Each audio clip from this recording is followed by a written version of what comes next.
میرے رسول پاک صلی اللہ علیہ وسلم نے فرمایا جس سے اللہ محبت کرتا ہے اس کی محبت کو دوام ملتا ہے۔ زمین والے بھی پیار کرتے ہیں، آسمان والے بھی، فرشتے بھی کرتے ہیں تعظیم میری۔ میرے اعلیٰ حضرت کیا خوب ارشاد فرماتے ہیں، کہتے ہیں فرشتے بھی کرتے ہیں تعظیم میری، فرشتے بھی کرتے ہیں تعظیم میری، فدا ہو کے ان پر یہ عزت ملی ہے، فدا ہو کے ان پر یہ عزت ملی۔ تو میرے دوست جب اللہ کسی کو محبوب رکھے گا، اللہ پیار کرے گا، تو پھر اس کے لیے برکتوں کے دروازے کھل جائیں گے، رحمتوں کے دروازے کھل جائیں گے۔ پھر بچہ اس سے پیار کرے گا، پھر دنیا اس کے لیے دعا کرے گا، پھر آسمان کے فرشتے اس کا حیا کرے۔ اللہ پیار کرتا کس سے ہے؟ اللہ کے پیار والے بندے کون سے؟ اللہ کی محبت ہے کس سے؟ اللہ کی پسندیدہ کون ہے؟ تو سورہ بقرہ کی آیت نمبر 222 آیت میں اللہ فرماتے ہیں ان اللہ یحب التوابین ویحب المتطہرین۔ فرمایا اللہ پیار کرتا ہے توبہ کرنے والوں سے۔ کس سے؟ سارے بولے، آپ بھی بولے، اللہ کس سے پیار کرتا ہے جی؟ توبہ کرنے۔ اور اللہ پیار کرتا ہے پاک رہنے والوں سے۔ کس سے؟ پاک رہنے والے سے اور توبہ کرنا۔ کتنا پیار کرتا ہے؟ عجیب مثال دی بخاری میں میرے رسول پاک، اور اس رنگ کی، اس انداز کی شاید آپ کو دوسری حدیث نہ ملے۔ میرے نبی پاک صلی اللہ علیہ وسلم نے فرمایا، صحابہ بیٹھے تھے، حضور نے فرمایا مسلمانوں کوئی غلطی کسی شخص نے کی ہو نا 80 سال پرانی، تو کسی کا اس سے اختلاف ہو جائے تو وہ ٹٹول کے لے آتا ہے، معاف کرنے کو تیار ہے، ٹٹول کے لے آتے ہیں لوگ معاف کرنے کو تیار ہے۔ لیکن اس رنگ کی حدیث آپ کو نہیں ملے گی پوری کتب حدیث میں۔ دیکھیے حضرت ابو ہریرہ حدیث کے راوی ہیں، میرے رسول کریم صلی اللہ علیہ وسلم نے فرمایا صحابہ جب اللہ کا بندہ اور گناہ گار ترین بندہ توبہ کرتا ہے تو اللہ خوش ہو جاتا ہے۔ اللہ اس کی توبہ سے، یہ سونے والوں کو جگائیے گا، اللہ ان کی توبہ سے خوش ہو جاتا ہے، راضی ہو جاتا ہے۔ اور کس طرح راضی ہوتا ہے؟ حضور نے مثال دی، بڑی منفرد روایت میرے نبی پاک صلی اللہ علیہ وسلم فرماتے ہیں ایک آدمی تھا، صحابہ ایک آدمی تھا، اس نے اونٹنی تیار کی، اونٹنی پر سامان رکھا، کھانے کا، پینے کا، زادرہ سامان، یوں سمجھ لیں جیسے لوگ حج عمرہ کرنے جاتے ہیں تو ایک تھیلا، اس میں پاسپورٹ بھی ہے، پیسے بھی ہیں، ٹکٹ بھی ہے، ہر شے اس کے اندر ہے۔ وہ تھیلا اس نے اونٹنی پہ باندھ دیا، ساری ضروریات کی چیزیں اس میں تھیں۔ ریگستان کا علاقہ تھا، صحرا کا علاقہ تھا، میلوں دور دور تک آبادی نہیں۔ اس صحرا کے اندر وہ پہنچا، اونٹنی اپنی اس نے ایک شاخ کے ساتھ باندھ دی اور خود وہ ایک درخت کے نیچے آرام کرنے لگا۔ نبی پاک صلی اللہ تعالی علیہ وسلم فرماتے ہیں وہ سو گیا، اس کی آنکھ لگ گئی تو اونٹنی نہ، وہ چونکہ شاخ سے بندھی ہوئی تھی، وہ شاخ اس کی ٹوٹ گئی، اونٹنی نکل گئی۔ حضور فرماتے ہیں اس کی آنکھ کھل گئی، اب وہ صحرا میں دوڑنے لگا، پانی بھی کوئی نہیں، کھانا بھی کوئی نہیں، پینا بھی کوئی نہیں، پیسہ بھی کوئی نہیں، اور سب سے بڑی بات یہ ہے کہ صحرا سے نکلنے کا راستہ بھی، پیدل وہ صحرا سے نکل سکتا بھی۔ حضور فرماتے ہیں ادھر دوڑا، ادھر دوڑا، آگے دوڑا، پیچھے دوڑا، شمال جنوب بھاگا، تھک گیا، آوازیں دینے لگا، درختوں پہ چڑھنے لگا، جو اس سے بن سکتا تھا اس نے کیا، تھک گیا۔ جب تھکا تو کونے میں بیٹھ کے رونے لگا، کھول کے رویا۔ اب اسے یقین ہو گیا کہ میری فریاد کو کوئی نہیں پہنچے گا، مشکل ہو گیا میرے لیے۔ حضور فرماتے ہیں وہ ایک درخت کے نیچے بیٹھ کے اپنی موت کا انتظار کرنے لگا کہ اب میرا کوئی حل نہیں بچنے کا، موت ہی آئے گی، موت ہی۔ اچانک اس نے آنکھ کھولی تو اس کی اونٹنی اس کے سامنے کھڑی تھی، سامان بھی مل گیا، پیسے بھی مل گئے، کھانا بھی مل گیا، پانی بھی مل گیا، ہر چیز مل گئی۔ اللہ کے رسول فرماتے ہیں صحابہ بتاؤ اسے کتنی خوشی ہوگی، صحابہ بتاؤ اسے کتنی خوشی ہوگی۔ تو آج صحابی تولنے لگا، ناپنے لگا، بالآخر کہنے لگے حضور یہ تو وہی بتا سکتا ہے جس کو خوشی ہو رہی ہے، ہم تو اندازہ کر سکتے ہیں، پیمانہ رکھ سکتے ہیں، لیکن ہم اس کی خوشی تک پہنچ سکتے۔ میرے نبی کریم صلی اللہ تعالی علیہ وسلم فرماتے ہیں اور صحابہ اسے تو کچھ خوشی بھی نہیں ہوئی، کچھ بھی خوشی نہیں ہوئی جب رب کا گناہگار بندہ جو کبھی مسجد نہیں آیا، نے کبھی نماز نہیں پڑھی، جو کبھی اس کے حضور حاضر نہیں ہوا، جسے کبھی سجدے کی توفیق نہیں ملی، جس نے کبھی بسم اللہ شریف بھی نہیں پڑھی، فرمایا جب وہ آتا ہے نا پلٹ کے مسجد میں، مسجد نمازیوں سے کھچا کھچ بھری ہے، حاجیوں سے بھری ہوئی ہے، ساجدوں اور عابدوں سے بھری ہوئی ہے، لیکن جب وہ گناہگار آ کے سجدہ کرتا ہے تو فرمایا خدا کو اس صحرا میں پھنسے ہوئے اس مسافر سے بھی زیادہ خوشی حاصل ہوتی ہے، اللہ کو اس سے بھی زیادہ۔ اور کنز المال کی حدیث سنیں گے تو اور خوش ہو جائیں گے کہ توبہ کرنے والے کی خوشی کی۔ میرے نبی پاک صلی اللہ علیہ وسلم فرماتے ہیں ایک شخص تھا، دنیا داری کرتا تھا،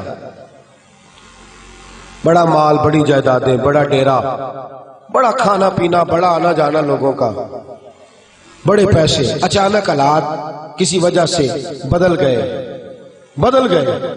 کچھ ایسے معاملات ہو گئے کہ اس کا کاروبار ٹھپ ہو گیا، زمینیں بک گئی، جائیدادیں اجڑ گئی، کیونکہ وہ بھی اللہ کی نافرمانی میں مبتلا تھا تو ہر چیز ضائع ہو گئی۔ نبی پاک صلی اللہ علیہ وسلم فرماتے ہیں جب ہر چیز اس کی چلی گئی نا، وہ کبھی مسجد نہیں آیا تھا، بنی اسرائیل کا شخص تھا، تو کبھی وہ اللہ تبارک و تعالیٰ کی بارگاہ میں حاضر نہیں ہوا۔ اب جب سب کچھ چلا گیا نا، کوئی وہ دوست سجن جو پہلے بڑے قریب تھے وہ آہستہ آہستہ پیچھے ہٹنے لگے، 2-4 دن تو ادھارے پیسے دیے، پھر اس کے بعد کہنے لگے کہ تو بھکاری ہو گیا ہے، بھکاری، وہ تیری آنکھ یا سنگ ملامت کی چبھن کون پہنچا ہے میرے درد کی گہرائی تک، دور شہرت میں تو یاروں نے کیا یاد بہت، ساتھ آیا نہ کوئی کوچہ رسوائی تک۔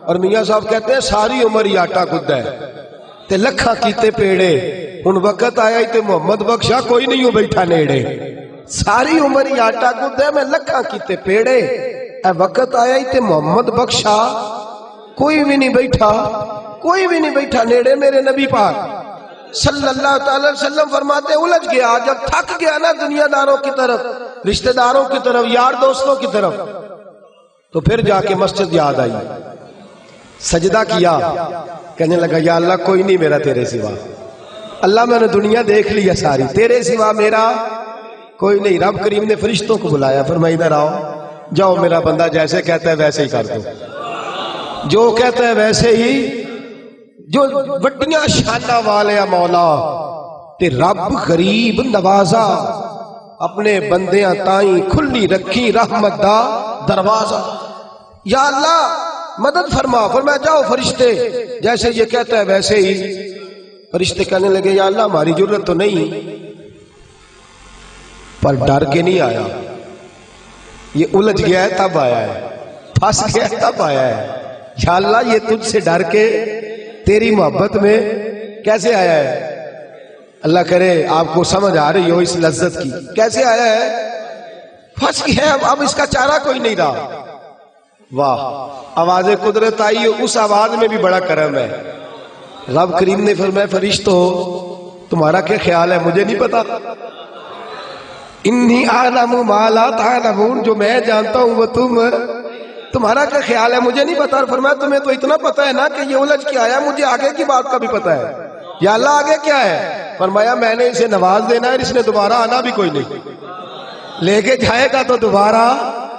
اللہ اکبر، کتنے بلند حوصلے ہیں پروردگار کے، کتنے بلند حوصلے ہیں پروردگار کے، جائے گا تو واپس۔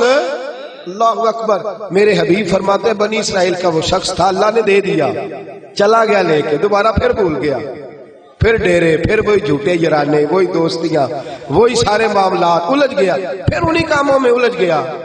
کچھ وقت پھر آیا تو حالات پھر خراب ہو گئے، پھر دوست سجن جو کہتے تھے نہیں نہیں اس وقت اور تھا اب اور ہے، پھر بدلنے لگے، پھر اس سے رخ پھیرنے لگے، حالات پھر بگڑنے لگے۔ جب سارے دروازے کھٹکھٹائے تو دل میں چور ہے کہ پچھلی دفعہ میں نے دعا کی تھی تو کیا میں نے فراڈ ہی تھا کہ پکی توبہ کی ہے، اندر چور ہے، بان فقیروں کسے نہیں ماریا، اے ہوئی تے چور اندر دا، اندر کھٹکا ہے کہ یار میں، لیکن کہنے لگا جاؤں نہ تو جاؤں کدھر۔ پھر آ گیا مسجد، کہنے لگا یا اللہ آج کے بعد نہیں کرتا، آج کے بعد غلطی تو مہربانی فرما، ایک دفعہ نظر فرما۔ میرے حبیب پاک بیان کر رہے ہیں تو آنکھوں میں آنسو ہے، حضور فرماتے کہنے لگے یا اللہ ایک دفعہ اب نہیں کرتا. رب کریم نے فرمایا فرشتوں دے دو جو مانگتا ہے. فرشتے کہنے لگے یا اللہ ڈر کے نہیں آیا, الجھ کے آیا ہے. فرمایا مجھے تو یہ بھی پتا ہے کہ دوبارہ آئے گا بھی نہیں, لیکن اب وہ آ گیا ہے, دے دو جو مانگتا ہے. حضور فرماتے ہیں 70 دفعہ آیا. بولے کتنی دفعہ؟ اور بھائی چوتھی باری تے ابا جی نہیں پیسے پا کے دیں دے دکان وچ. وہ آندے تو جھاڑ دے خصماں دا سر کھا, دوجیاں نوں نہیں کر کے دینا. 2-3 دفعہ ڈال کے دیتے ہیں تجارت کاروبار, چوتھی دفعہ کہتے ہیں موج کر بھائی, تو ضائع کر دیتا ہے, تجھے نہیں دینے. 70 دفعہ آیا, 70 دفعہ. خدا کے پسندیدہ بنو, لوگوں کے پسندیدہ نہ بنو. ان کی تو پسند پہ 3 دفعہ پورے نہیں اترو گے تمہیں دھتکار دیں گے, جوتے کی نوک پہ نہیں رکھیں گے. 70 دفعہ آیا, 70 دفعہ ناپسندیدگی کا کام کیا.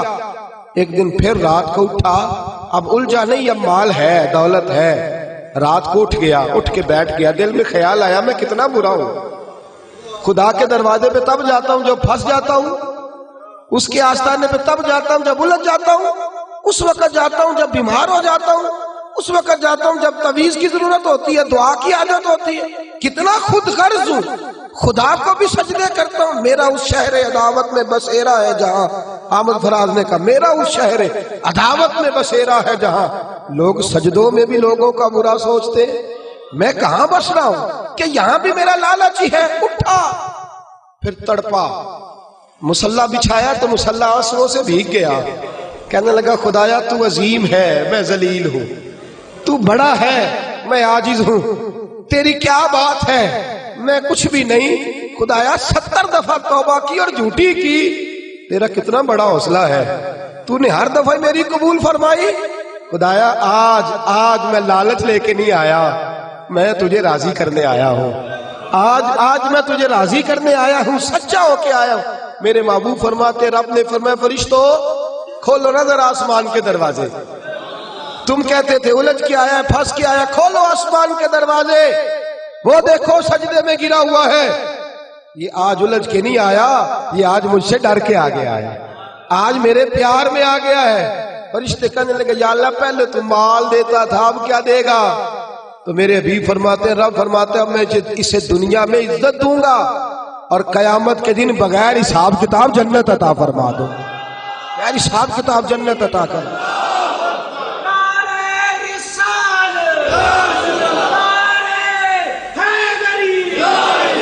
میرے دوست چھوڑ دنیا کی پسندیدہ, روز نیا رنگ اختیار کرنا, بندے مجھے پسند کریں, روز نیا سٹائل اختیار کرنا لوگوں کی. اب یہ رواج آ گیا, اب یہ رواج آ گیا, اب یہ چکر چل گیا ہے. نہیں جی نہیں, اب میری حویلی بتی بڑی اچھی ہے, بڑی خوبصورت ہے, اور سارے میرج ہالوں میں شادیاں کرتے ہیں. میں نے دنیا چھوڑ, دنیا کبھی کبھی کوئی پسندیدہ بنا ہے, تجھ سے ایک مکر کراتے ہیں, پھر کہتے ہیں دوسرا بھی کر, پھر کہتے ہیں تیسرا بھی کر. یہ تو تجھے مکر کرا کے تھکا دیں گے, نچا کے تھکا دیں گے. یہ دنیا تیرا امتحان لے گی, 1 کے بعد 2, 2 کے بعد 3, 3 کے بعد 4. یہ تو تجھے رسوا کر دے گی, الجھا دے گی. عرش کا مالک ہے جو امتحان نہیں لیتا, وہ کہتا ہے تو ایک بار آ جا صحیح, تو آ جا صحیح. میرے حبیب فرماتے ہیں تیرا کام پہنچ جانا ہے, اور پھر رب کا کام تیرے لیے رحمتوں کے دروازے کھول دینا ہے. لیکن مصیبت میں بھی اب یاد خدا ہم کو نہیں آتی. اکبر الہ آبادی کہتے مصیبت میں بھی اب یاد خدا ہم کو نہیں آتی. دعا منہ سے نہ نکلی, بس جیبوں سے عرضیاں نکلی. اب بھی ہم جتنے تک دفتروں کے کاٹتے ہیں, کبھی 2 مسجد کے کاٹ لینا. اللہ کے پسندیدہ بنو, اللہ کے پسندیدہ, رب کریم کے پسندیدہ بنو.